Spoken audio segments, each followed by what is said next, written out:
Hi friends, welcome to my channel. ఈరోజు చెప్పే కథను చూడండి. నచ్చితే లైక్ చేయండి, సబ్స్క్రైబ్ చేయండి, షేర్ చేయండి, కామెంట్ కూడా చేయండి. ఇక కథలోకి వెళ్దామా? అనగనగా ఒక గ్రామంలో ఆచార్యుడు అనే వ్యక్తి ఉండేవాడు. అతను పేరుకే ఆచార్యుడు, కానీ అతను అధ్యాపకుడు కాదు. తాతలు తండ్రుల కాలం నుంచి హోమాలు వ్రతాలు చేస్తూ వస్తున్న కుటుంబం. ఆచార్యుడు కూడా ఆ పరంపరలో వేదాలు కూడా పుణికిపుచ్చుకొని ఊరిలో ఏ పూజలు పునస్కారాలైనా చక్కగా జరిపిస్తూ ఉంటాడు. అయితే అతని ప్రవృత్తి ఆధ్యాత్మికమే అయినా అతని వృత్తి మాత్రం వ్యాపారం. చుట్టుప్రక్కల గ్రామాల్లో రైతులు పండించిన ధాన్యం, పప్పు దినుసులు వంటివి న్యాయబద్ధమైన ధరలో తూకంగా కొని గోదావరి అవతల ఉన్న పట్టణానికి తీసుకుపోయి అమ్ముకొని వస్తూ ఉంటాడు. అతని భార్య రాధమ్మ. ఆమెకు కొంచెం ప్రేరాశ ఎక్కువ. రైతుల దగ్గర సరుకులు తక్కువ ధరకు కొని పట్టణంలో ఎక్కువ ధరకు అమ్మి ఎక్కువ లాభాలు సంపాదించాలని ఆమె ఆలోచన.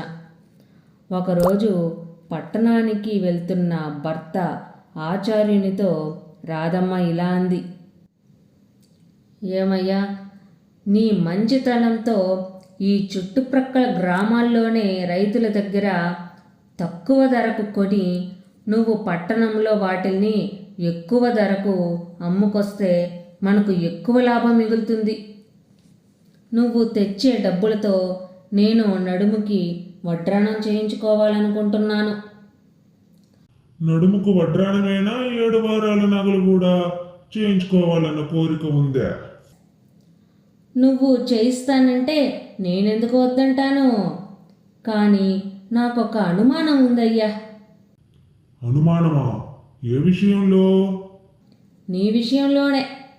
సంపాదన బాగానే వస్తున్నా అందులో కొంత నువ్వు నీ రెండో భార్యకు ఇస్తున్నావని అనుమానం.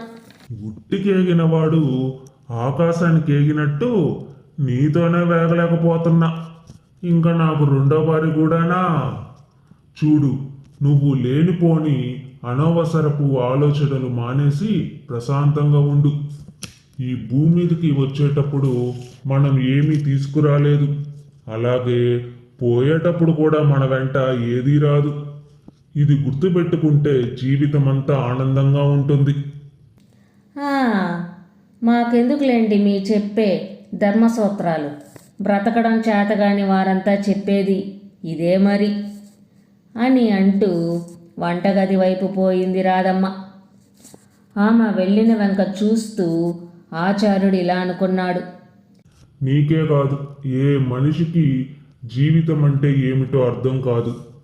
అంతా నాదే అనుకుంటారు, కానీ ఈ భూమి మీదకి మనం కొన్నాళ్లకు అద్దెకు ఉండడానికి వచ్చామని అర్థం కాదు. ఆచార్యునికి తాతల కాలం నాటి పూజా ఫలంగా ఒక శక్తి వచ్చింది. అది ఎదుటవారి నుదిటి మీద బ్రహ్మ రాసిన భూత భవిష్యత్తు వర్తమానాలు ఏమిటనేవి చూడగానే ఆచార్యునికి తెలుస్తాయి. అయితే ఆ విద్యను ఆచార్యునికి తన తండ్రి బ్రతికే ఉన్నప్పుడు ఉపదేశిస్తూ ఇలా అన్నాడు. నాయనా, ఇది బ్రహ్మ విద్య, ఎవరికి అబ్బదు, మన వంశానికి మాత్రం అబ్బింది. దీన్ని దుర్వినియోగం చేయకు. అత్యవసరమైతే తప్ప ఈ నిజాన్ని ఎవరికీ చెప్పకు. అర్థమయ్యిందా? అనగానే ఆచార్యుడు సరేనని తండ్రికి వాగ్దానం చేశాడు. ప్రతి మనిషి నుదిటిపైన అతని చరిత్ర మొత్తం అతనికి కనబడినా ఆచార్యుడు ఏం మాట్లాడకుండా వెళ్ళిపోతుంటాడు. ఒకరోజు ఆచార్యుడు వ్యాపార నిమిత్తం గోదావరి దాటి అవతల ఉన్న దేవీపట్నంలో పని చూసుకొని తిరిగి గోదావరి దాటి తమ ఊరికి వచ్చే దారిలో శ్మశానం దాటి తిరిగి వస్తుండగా ఒక పుర్రె కాలికి తగిలింది. అది ఏంటా అని చూడగా పుర్రె తలుక్కున మెరిసింది. ఆచార్యుడు కుతూహలంతో ఆ పుర్రె దగ్గరకు వెళ్ళి ఆ పుర్రెను చూసేసరికి నుదిటి భాగం మీద పుర్రె తాలూకా భూత భవిష్యత్ వర్తమానాలు ఆచార్యునికి ఇలా కనబడ్డాయి. బ్రతికి ఉన్నప్పుడు ఆ పుర్రె తల వ్యక్తి పేరు పాపయ్య. కొంచెం మందబుద్ధి గలవాడు. తల్లి రాజమ్మ. పాపయ్యకి 20 సంవత్సరాల వయసులోనే తండ్రి సోమయ్య ప్రమాదంలో మరణించాడు. ఒకరోజు కొడుకుతో తల్లి రాజమ్మ ఇలా అంది. ఒరే పాపయ్య, మీ నాయన ఉన్నప్పుడు మనకు రోజులు బాగానే గడిచాయి. ఇప్పుడు నా ఒక్కదాన్ని రెక్కల కష్టం మీద రోజు ఇల్లు గడవడం కష్టంగా ఉంది. నువ్వు కూడా ఏదైనా పని చేస్తే వేడినీళ్ళకు చన్నీళ్ళలా మన బ్రతుకు బాగుంటుంది.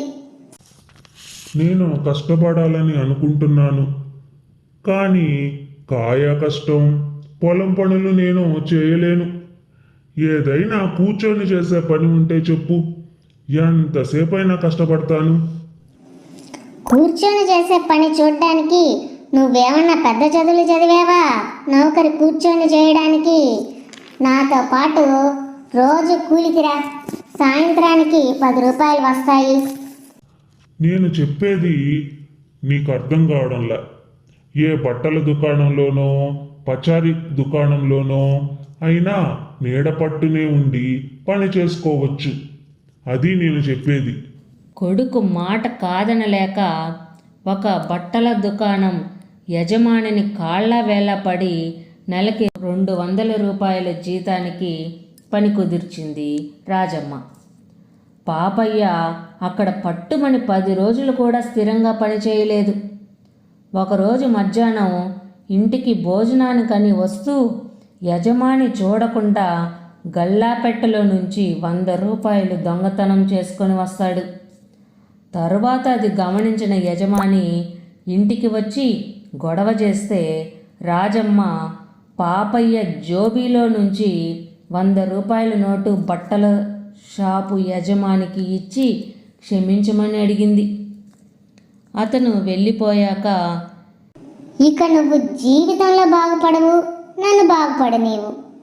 నీ వల్ల నేను ఈ ఊరు వదిలి ఎక్కడో అడుక్కు తినాల్సిన పరిస్థితి వచ్చేలా ఉంది. నువ్వు నా కంటికి కనిపించకు, మళ్ళీ నా గడప తొక్కకు. పోయి ఎక్కడైనా బ్రతుకుతావో సస్తావో పో, నీ ఇష్టం. సరిగ్గా అదే సమయానికి అక్కడికి వచ్చిన రాజమ్మ దూరపు బంధువు వీరయ్య అనే అతను రాజమ్మతో ఇలా అన్నాడు. ఏంటమ్మా రాజమ్మ, చేతికి అంది వచ్చిన కొడుకుని అలా తిడుతున్నావు? ఇది పద్ధతిగా ఉందా? పెళ్ళిడొచ్చిన కొడుకుని పట్టుకొని అలా తిడుతున్నావు? ఉండి ప్రయోజనం లేని కొడుకు ఎందుకు అని జరిగిందంతా వీరయ్యకు చెప్పింది. అప్పుడు వీరయ్య ఇలా అన్నాడు. చూడు రాజమ్మ, ఏది జరిగినా మన మంచికే అనుకోవాలి. నేను పాపయ్యకి ఒక సంబంధం తీసుకొచ్చాను. పిల్ల తాత చావుకు సిద్ధంగా ఉన్నాడు. పెళ్ళి వెంటనే చూడాలని పట్టుబడుతుంటే నేను మన పాపయ్య గురించి చెప్పాను. వాళ్ళు సరేనన్నారు. పెళ్ళైనాకైనా వాడి దశ తిరిగి బాగుపడతాడేమో చూద్దాం. నీ ఇష్టం అన్నయ్య. వాడు ఎక్కడ ఎలా చచ్చినా నాకు బాధ లేదు. నీకు తోచినట్లు చెయ్యి అనగానే వీరయ్య పాపయ్యను తీసుకెళ్ళి ఇల్లరికం మల్లుడుగా చేస్తాడు. పాపయ్య భార్య పేరు సీత. అందగత్త కాకపోయినా కాస్త తెలివైంది.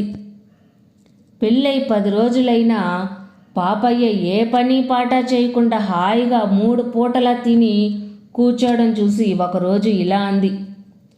ఏమయ్యా, అల్లుడంటే ఇల్లు వదలకుండా 3 పూటలా తిని కూర్చోవడం కాదు.